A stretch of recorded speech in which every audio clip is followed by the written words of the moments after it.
My name's Stuart Kavanagh, and welcome to the After Extra Time podcast, where we talk about the big news, the big names, and the big games in the English Premier League.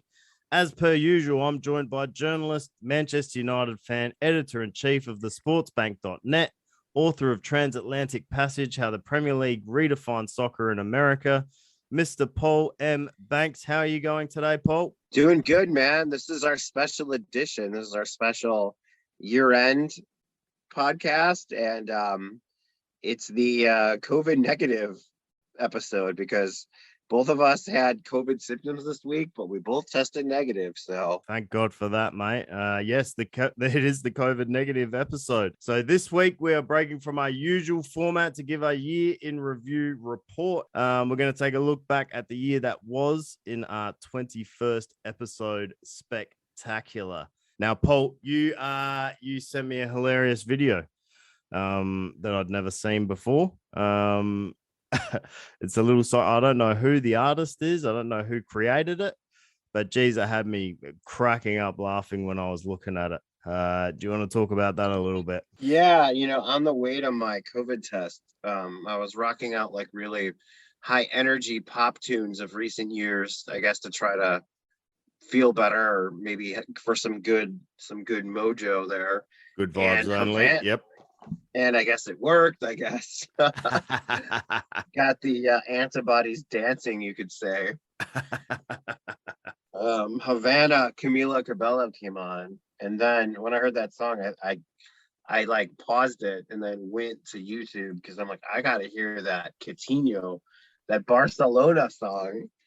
And so for just, to flash back to 2018, 2017, whatever it was when he made the switch, there is, if you go on YouTube, just type in like Barcelona, Coutinho, Havana, and it's a parody, and it's, some of the lyrics actually don't make any sense, and then some of the lyrics are really funny in a sense that it may have seemed funny at the time, but man, those lyrics are not age well at all. It's funny in a completely different way, listening to it now, as opposed to how it would have been funny listening to it first time around, for sure. Right, like the way he kind of like is bragging about going to, the kings of football and leaving this club that's in a trophy drought. And the funniest part to me is like, there's something about his manners. So the guy used, I'm sick of that James Milner. Yeah, that got me too. It's a great song. It's a great track. Some cool animation in there as well. I have a bit of deep-seated hate for the way Coutinho left the club. So we'll move right along. We're just going to dot some I's and cross some T's here. We are going to take a look back at the calendar year of 2021. And Paul, we're not going to fence ourselves in. So this is not just a Premier League exclusive. Okay, so let's kick things off. Paul, what was your moment of 2021? I have to go with not one, but two Americans on a roster for a UEFA Champions League final. One actually playing and contributing and nearly scoring. And that is, of course, Zach Steffen with Manchester City, who is the number 2, so he did not get any action. Christian Pulisic came off the bench, and he became the first American to win a European Cup winners medal. And it was a very, very special day by me too, in that one of my sisters had a COVID is over party / Memorial Day weekend party / her birthday party, or someone else. It was like a whole kind of thing. We had like, I remember watching the game there. I was like the only one who was like really fixated on it, but like once I started getting into it, my nephew, my godson Ben, was just like, hey, when Pulisic almost scored, and they're like, so he's getting into it, and some of the others are getting into it, and then we went out for a karaoke jam session after that, and played some pickleball. It was a fun day. Obviously, the idea that COVID is over party, that did not age well at all. But It was absolutely a watershed moment for United States football, or United States soccer, I suppose. And you said Zach Steffen, he didn't get a look in. Everybody knows about Edison's mistake in the Champions League final. Maybe they would have been better off with Steffen between the posts. True. That's a great pick, Paul. I can't wait to join you for a karaoke jam fest in the early months of next year. But that's another subject for another podcast. My moment of the year is about Lionel Messi and winning his first international trophy with Argentina at the Copa America. I don't know if you saw the Copa America final, Paul. It was probably one of the worst games of football I've seen in quite some time. It was boring. There was so much rolling around on the floor. It just wasn't a pretty thing. The best thing that happened was Di Maria's goal. But it was just good to see the little master, Lionel Messi, lift an international trophy. It was his 10th attempt. And it's such a close competition between him and Ronaldo, and Ronaldo having won a European trophy, European Cup, European Championship, got there in the end. With Portugal, kind of was the thing that split the two, and this kind of evens them up a little bit, I suppose. Yeah, I mean, that's the thing. It's always about who's the GOAT, who's the greatest of all time, Messi or Ronaldo. And it's a debate everyone likes to have. And now we finally have, on this dimension, it's closer. So there you go. There you have it. That's myself and Paul's moments of the year. The Americans in the Champions League, Christian Pulisic and Zach Steffen, and mine is Lionel Messi winning his first title with Argentina. Moving on to one that I'm not sure if this was as easy for you as it was for me, Paul, but player of the year. Do you want to do the honors? Yeah, why not? Because, when a sports reporter friend of mine who's not a soccer guy, certainly not a European soccer guy, maybe a local soccer guy, he says to me one day at dinner, is Mo Salah the greatest player on earth right now? And I'm like, absolutely. Yeah, he had a tremendous 2021. He just keeps getting better. I kind of chuckle a little bit when I think about he had that incredible first season at Liverpool. He scored a stupid number of goals. I can't remember the exact number. And people were saying he was a one-season wonder. Here we are, almost 5 years later. He's still getting the job done. He's still getting better. His 2021 was arguably one of his best. I think it's kind of forgotten a little bit. A lot is made about the defensive injury crisis at Liverpool, which certainly had an impact on their 2020/21 season. But you just think like Mo Salah was still kicking goals. He only missed out on the Golden Boot by a couple. He was instrumental just as much as Nat Phillips and Reece Williams were. Mo Salah was instrumental in making sure Liverpool qualified for the Champions League. And then it goes without saying, his form at the start of this season is just incredible. He's 5 goals ahead of the next best in the race for the Golden Boot. He's got a stupid number of assists, and to me there was no other option. I've had conversations with other people who think maybe Karim Benzema or Robert Lewandowski would be good picks, and they're brilliant players. I've never been a huge Karim Benzema fan, but he did have a spectacular 2021. My argument would be Mo Salah's doing it in the Premier League. Karim Benzema's doing it in La Liga for Real Madrid, and Lewandowski's doing it in the Bundesliga with Bayern Munich. So I think that makes all the difference. He also rates a mention in the romantic comedy Yesterday. Oh, really? Yes, that's the film about what would happen if the Beatles never existed, but this struggling musician happens to know the Beatles songs and knows the Beatles tunes and can perform them and sing them. And there's a part where Kate McKinnon, the Saturday Night Live and just famous comedic actress plays his agent or publicist, and they're out in LA, and she's like, we have to go to Liverpool. And he's like, what? Like Liverpool? Why would we leave Los Angeles for Liverpool? Like, what's in Liverpool? And he rattles off a bunch of things, and he says Mo Salah. Oh, okay. So he's having an impact in Hollywood. That's interesting. Congratulations, Mo. Unanimous. Paul and I both think that you are the player of the year for 2021. Long may it continue. Yeah. Let's move on to our teams of the year, Paul. I had a lot of trouble with this one, narrowing it down. I changed my pick many, many times. Did you have the same issue? No, I had a different issue. I knew who it was. I just hate giving them credit. And maybe low key that was my issue too. But why don't you go ahead and let the people know? Well, if we see a draw on Sunday between Liverpool and Chelsea, then Manchester City can really kind of cruise for the back half and really kind of cruise to another title. And last year they cruised as well. They won that title with ease, and that's just it. A team with no real striker, but it doesn't stop them from scoring up crazy amounts of goals. And I really thought it was a no-brainer to pick them. Yeah, absolutely. Without a doubt, the greatest club side on the planet at the moment. They've had an incredible 2021.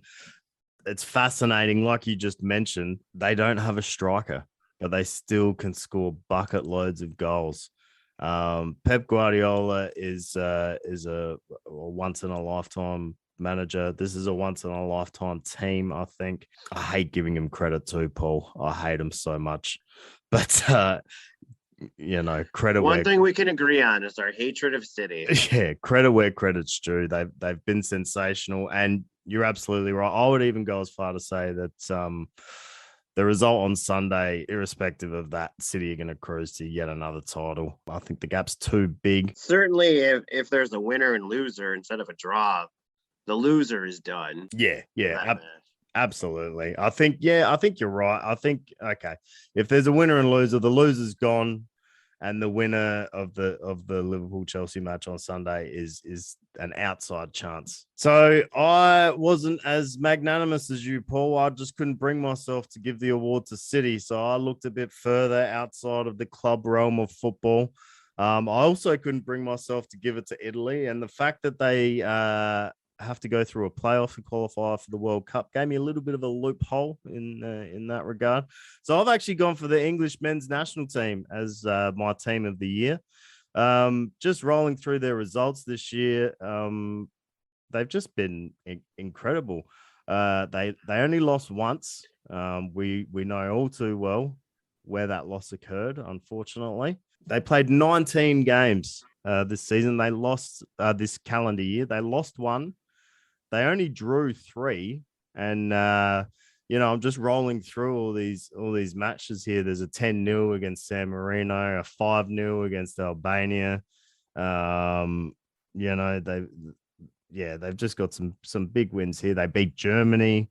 They've just been incredible. There's a lot of criticism that can be thrown to their coaching staff, I guess.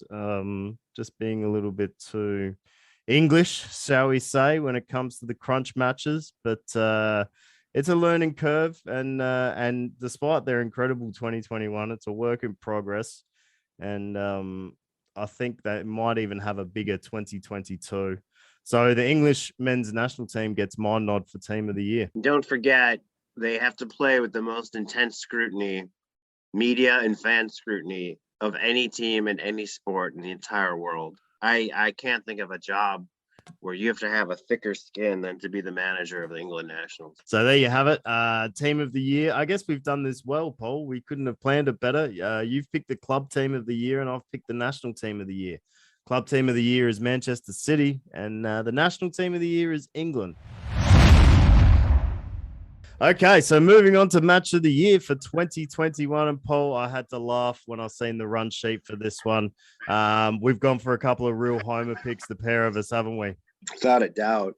We took 2 clean sheets in which our teams routed somebody, and it was pretty funny. I mean, mine has an added backstory in that I'm on Southampton's media mailing list, so I got the video and the still photos they sent. They created an 8-bit era, like an 80s, late 80s, early 90s video game to launch their new kit. And along the way, it has a lot of different moments. Like it takes shots at the big clubs, and they took shots at United and like the time that they beat them in the 70s or whatever. So I put that into my preview of the game.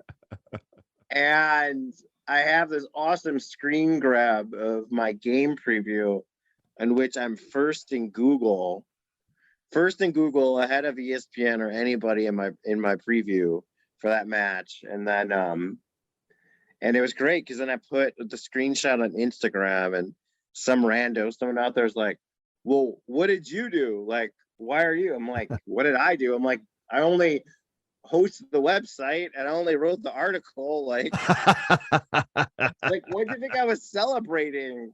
Like, what were we celebrating about the SEO thing? But and then the match comes, and it's off the rails drunk. That match was drunk. It was Manchester United 9, Southampton FC 0. That was incredible. It's not often that I enjoy a Manchester United game, but that was one that I just watched. And when you're watching something, you're a big sports fan. We're both big sports fans here. So when you're watching on TV, you're attending a game, and the record looks like it's going to be broken, and it doesn't matter who's going to break the record as long as it's not against your team, I suppose. You're just in it. You're just like, come on, break the record. I want to see the record broken. I was watching this game with that thought going through my mind when the 9th goal went in. Just come on, it's got to be time. One more, please. Unfortunately, it didn't happen, but still 9-0. It's nothing to be shirked at, mate, is it? Yeah, I mean, that's happened a couple times. Leicester beat him 9-0. That was only 12 months prior or something, wasn't it? Or the previous season? Or I think it was the previous season. Yeah, because Hasenhüttl's copped a couple of 9-0 losses. Anthony Martial had a brace in that game, and now the dude has not even set foot on the pitch since mid to late November, and he's probably out of here in January if they can find a suitor. So that's like his last moment as a member of the club. It was something. Just to round out both of our picks, great pick, Paul, by the way. Just to round out my pick, I've gone for Liverpool 5, Manchester United 0. We covered this on the podcast already, so I won't bang on too much about it, but you're fired.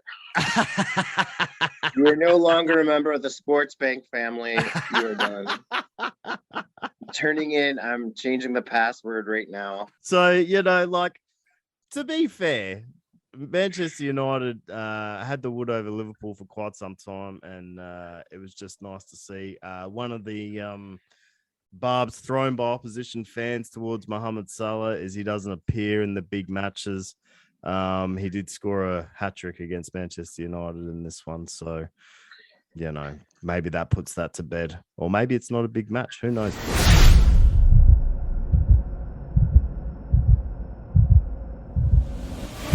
Moving right along, manager of the year, Paul. Who have you got for your manager of the year? I've got Thomas Tuchel, and he is now a very timely subject because Romelu Lukaku has hit out at him, and Romelu Lukaku made waves today. It's one of the biggest stories in soccer today, in football today, that he doesn't care for his tactics, and we'll see how that resolves itself. But when Lampard was sacked, they were mid-table. They were out of the European contention, and he got him into the top 4. Most importantly, he won Champions League. And there's a lot of up and down with Tuchel. Like, I guess if you're a defender, it's great. Big believer in the wing back, plays a defensive style. Mm-hmm. I don't know what's going to happen with Christian Pulisic. I mean, is Tuchel ruining his career by making him a defender? Or are people saying, oh, well, look at Pulisic. He's doing what's best for the team. He's filling in at right back / wing back. And I think that's a lot of what Lukaku is against, is that, he wants a second center forward with him. But until this little patch here with the injuries and the COVIDed out and all the guys testing positive, Tuchel really had the results to back up what he does. I had when I seen your pick on the run sheet here, I had the exact same thought. I thought, wow, that's a great pick. It is newsworthy. I was reading the Lukaku stuff. It's not often you get a player so outwardly criticizing his manager. I don't think that's going to end well. I think the point you made about Pulisic, it's not going to end well as far as his career at Chelsea goes. I think unless something changes where he gets to play his preferred position or something similar to his preferred position, he will probably move on from Chelsea. He's too good to move down, so I think he'll move to a club at the same level or maybe even up. Who knows? But yeah, I don't think that'll end well. We've done it again, Paul. You've picked the club manager of the year. I've gone for the national team manager of the year. And whilst I couldn't give kudos to Italy for being team of the year, I can give kudos to Roberto Mancini, who's just added a European championship to his resume. Spectacular. Italy were on a world record breaking run of undefeated matches as well. I kind of felt like I had to throw them a bone here because I shunned them for team of the year. I do want to give a little special mention to Steven Gerrard. He did have an invincible season with Rangers, winning the Scottish title, undefeated. So I just thought he deserved a special mention also. But yeah, Roberto Mancini for mine. I've gone for him as manager of the year. Yeah, hard to argue against that. I think it's a perfect pick. For the listeners at home, we're not picking who won like we usually do when we do our awards. You see who won the week. That's up to you guys to decide. But I think this is a classic example of you picking a guy who was in the. I mean, once again, I picked the club. You picked the nation, and here's the guy who is in the right place at the right time with the right tactics and the right system suited to the personnel. And what a run they had in Europe. Absolutely. It was incredible. And I think he might be a little bit underrated just generally as a manager, Roberto Mancini. I mean, you just look at the scoreboard, I guess. He's won titles everywhere he goes. Now he's got a national title under his belt. They've had a little bit of a hiccup, like we touched on in the team of the year stuff with World Cup qualification. So that's going to be interesting to see how that goes. But congratulations, Thomas Tuchel and Roberto Mancini, managers of the year for the club and nations. Paul, we're moving on to goal of the year. I don't like your pick one little bit, mate. I hated this goal. It was a good goal. I like the look of it, but the color of the shirt and the color of the opposition shirt means that it was probably my most hated goal of the year. But let's stop talking in cryptic tones. Why don't we let the fans know what goal we're talking about here? Phil Foden in February when Manchester City beat Liverpool 4-1 resoundingly, the goal that clinched the game, and it was extremely pretty to look at. It was very aesthetically sound, and I picked it as revenge on you for your match of the year pick. I had a feeling it was a revenge pick. Look, it was a great goal. I did hate it, but as a Liverpool fan, I hated it. As a football fan, it was a thing of beauty, and it was kind of Phil Foden's coming out party. He'd always been there or thereabouts. He was putting in good performances, but he'd never really shown his stuff against quality opposition.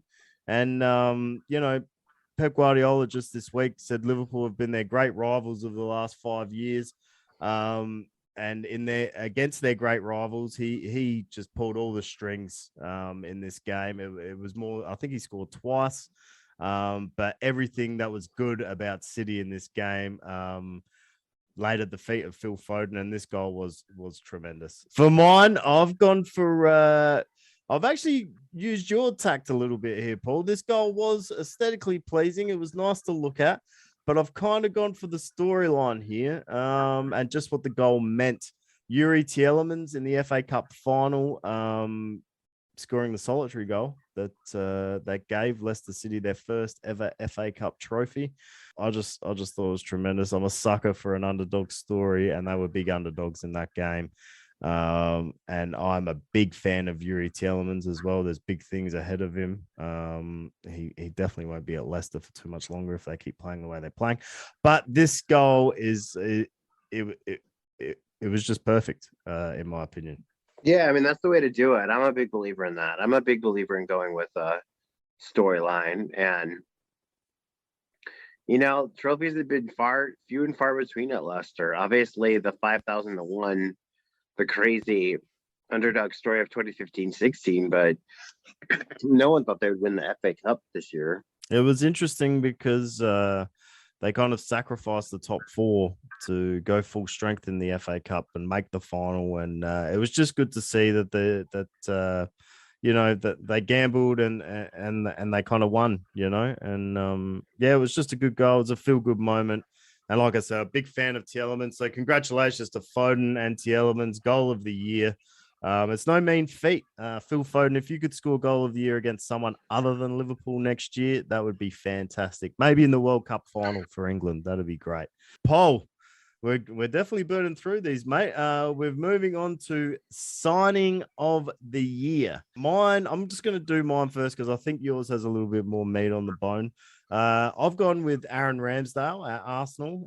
He signed in the off season for the Gunners. There was a lot of conjecture, a lot of discourse surrounding his signature. He'd been relegated twice from the Premier League as a goalkeeper. I guess a lot of the blame for that was laid at his feet. Talk about shutting up the haters. He has just been absolutely tremendous. He's the England number one elect. He will take Jordan Pickford's job as the goalkeeper for the England national team sooner rather than later, I'd imagine. And his goalkeeping is part of the reason why Arsenal find themselves sitting inside the top four at the moment. Absolutely. I mean, I do remember everybody making that joke about how he got relegated the last two seasons with two different clubs, but early on we saw how Arsenal were looking, so it was pretty funny. But you can't knock it. I mean, the youthful revolution at Arsenal is underway. The younger guys are getting it done, and the big reason for the turnaround is, of course, Ramsdale. I mean, he's been lights out. Like I said, your one has a little bit more meat on the bone, Paul. Bit more of a discussion to be had here. So why don't you lay it on us? Let us know who your signing of the year is. Cristiano Ronaldo coming back. What a story. He scored his 8th goal today for United. He leads United in league goals, his 8th league goal. Obviously, you know what he's been doing in the Champions League. Obviously, he's the reason they really made it to the knockout round, because he's carried them. But I didn't pick it for that. I didn't pick it just because of his impact on the pitch, because United are still kind of a mess. United are still bringing Ronaldo back. Didn't fix everything like anyone thought it would, but you had the plot twist. He was coming to Manchester City. He was supposedly close. Then Sir Alex Ferguson said no, or Sir Alex Ferguson stepped in and said, "What are you doing?" So then he comes back. It was a really cheap transfer fee, which they made back in shirt sales the first weekend. So that's another story. Then he comes back and he returns and he scores a brace in his first game. Another layer to the story. And then another layer on top of that is the plane protest by women's group that flew over the stadium on his return, because he still has that lawsuit out against him about so there's so much here. I mean, we did that was kind of our focus, was about Ronaldo and what happens with Catherine Mayorga and everything with that. Yep, absolutely. So I couldn't pick anything else. There's just so much to discuss. Two things. The Catherine Mayorga episode is actually our most popular episode of After Extra Time. That football focus we did about Ronaldo.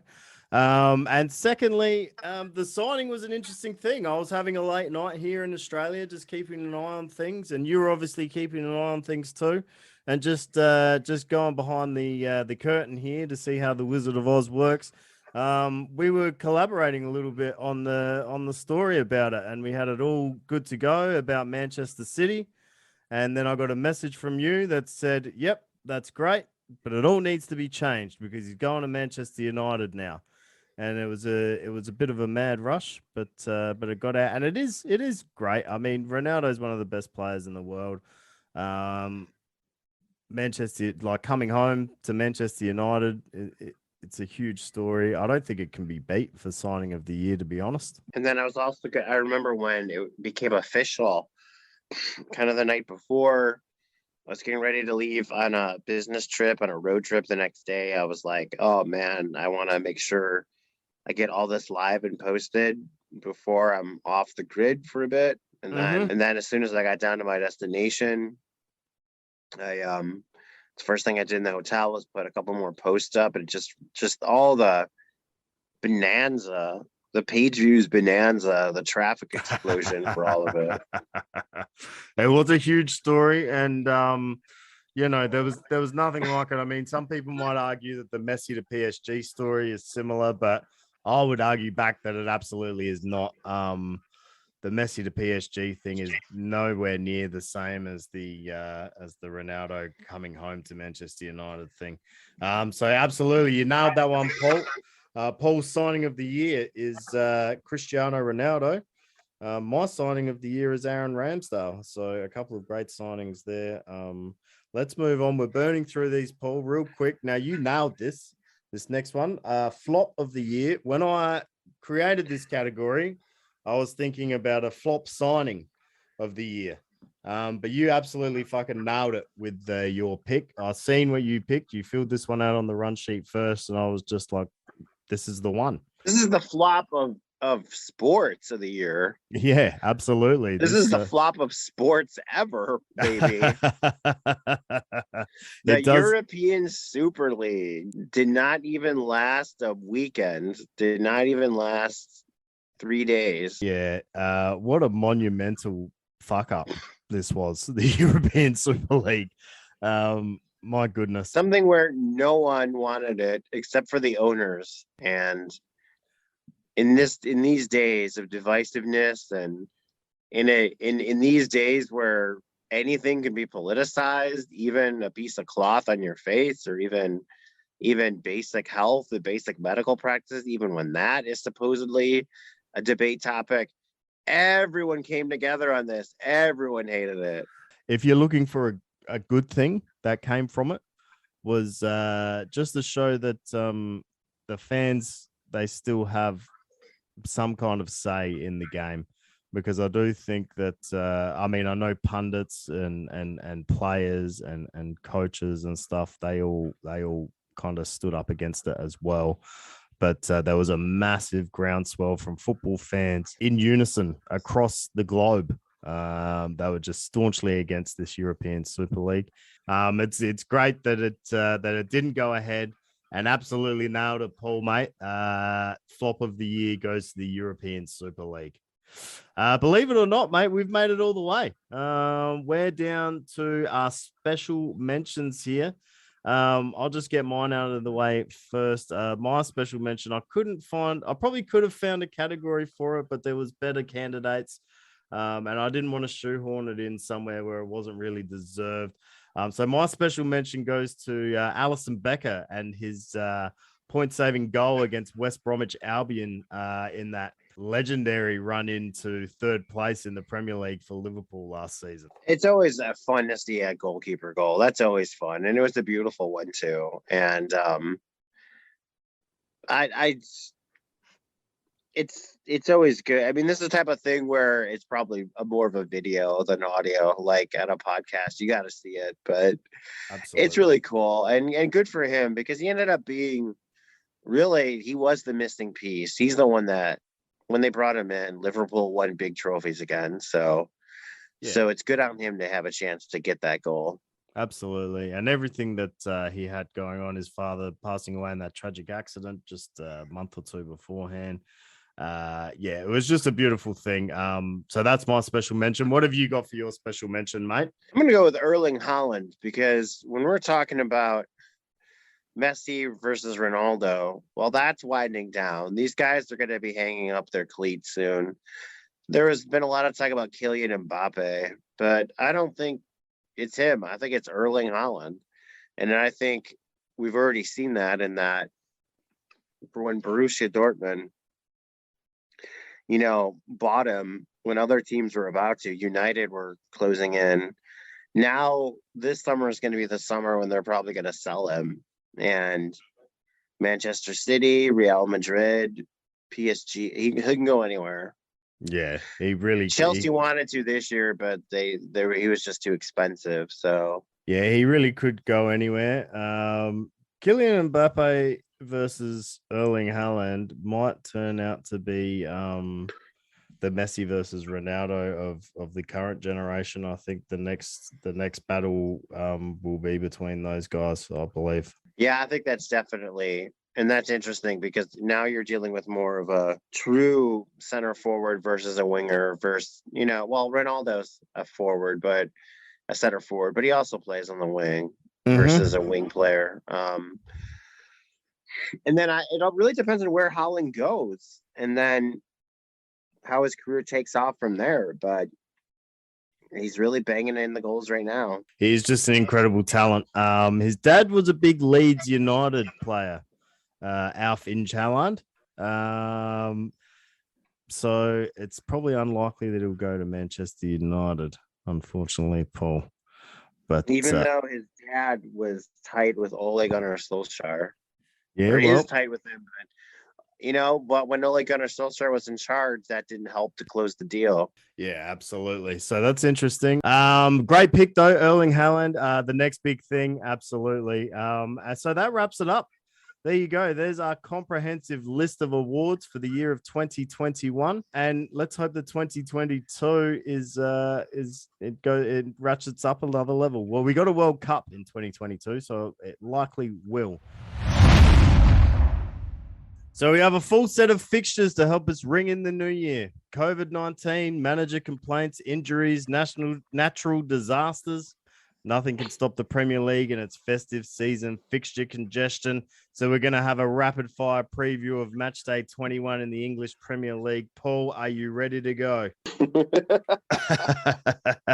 Okay, first cab off the rank. Arsenal versus Manchester City. All right. Master versus student, and the master retains the title, although the student will not be there due to COVID. So I'm going City. Yep, City for me too. Arsenal just can't beat Manchester City. Leicester, next up. Oh no, this game is postponed. I'll edit that out. Next up, we have Watford taking on Tottenham Hotspur at Vicarage Road.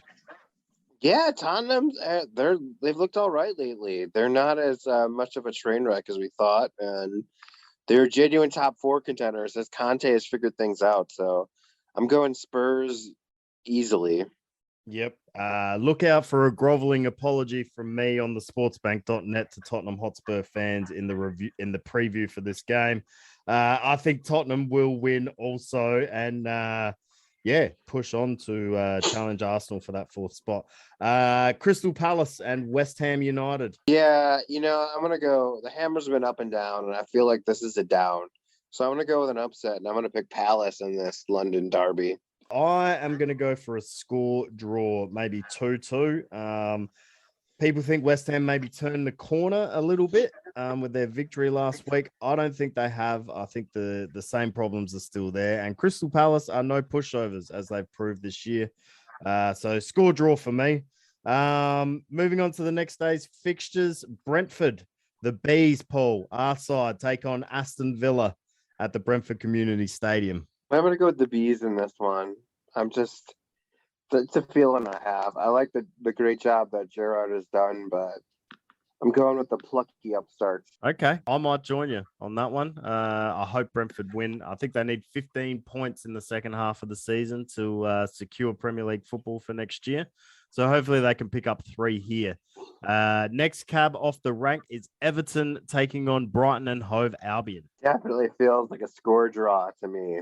Two mid-table sides, although mid-table for one side means a lot more and is a lot better than mid-table for the other, if you know what I mean. Yep, absolutely. My sentiments precisely. I think I might, use this match as a bit of a bathroom break, maybe go make a coffee, make a snack or something.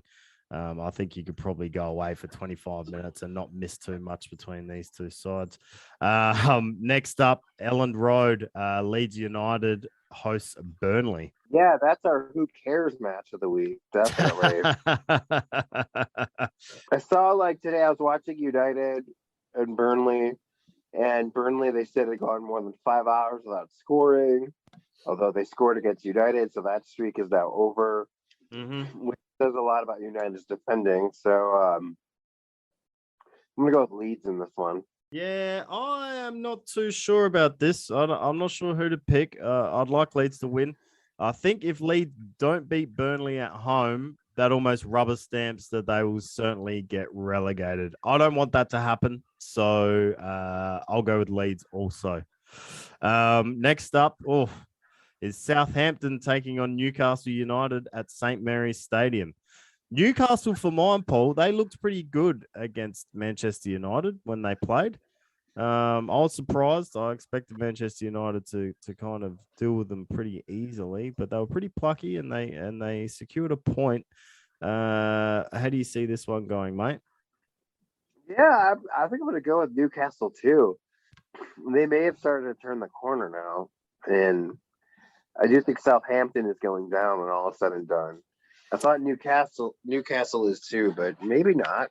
Yeah. We'll It's interesting that it's definitely poised perfectly for an interesting battle at the bottom of the table, even if we don't get an interesting battle at the top of the table.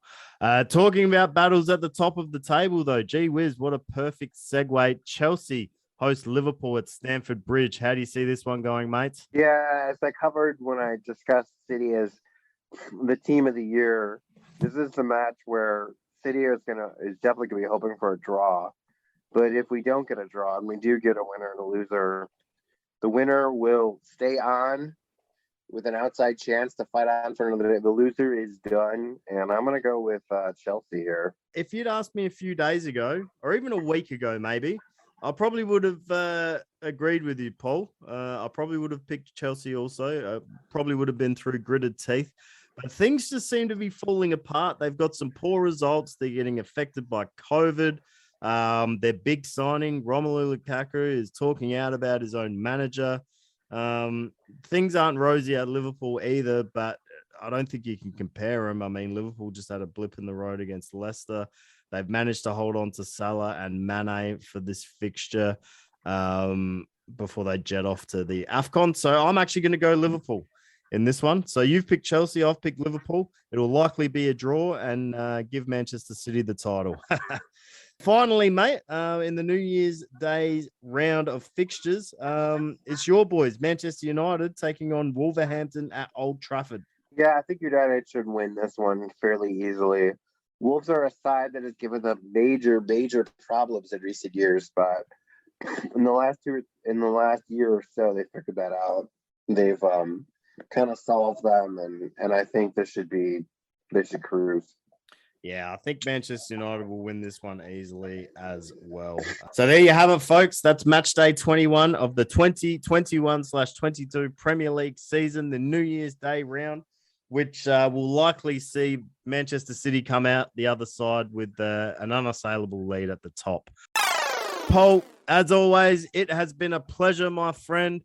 What have you got going on for the folks listening at home? What do you want to let us know about, mate? Yeah, I think it's crazy that as we record this, right now by me, it is still New Year's Eve. It is December 30th for few more hours, couple more hours. By you, it's already late afternoon, New Year's Eve. So Yeah, it's absolutely. crazy how I can see into the future by talking to you. And let me let you know, and anyone who may be looking to the future also, it's not all it's cracked up to be. So I don't have any big plans for New Year's Eve. I'm just going to have a very old man New Year's Eve. I'm going to get an early night. If I need to get up and use the bathroom and it happens to be close to midnight, I might go out on my balcony and look at the fireworks. But I won't be partying by any means. But that's it for another episode of After Extra Time. Be sure to follow us at our Twitter account at @AfterET_podcast. Be sure to get all your latest football news at thesportsbank.net. Don't miss that one this week, Tottenham fans. I am apologizing to you, and you definitely want to give that one a read. And last but not least, show the third member of our pod some love by following at Otis Ginger Tabby on Instagram. Until next year, he's Paul M. Banks. I'm Stuart Kavanagh, and this has been the After Extra Time 21st episode spectacular.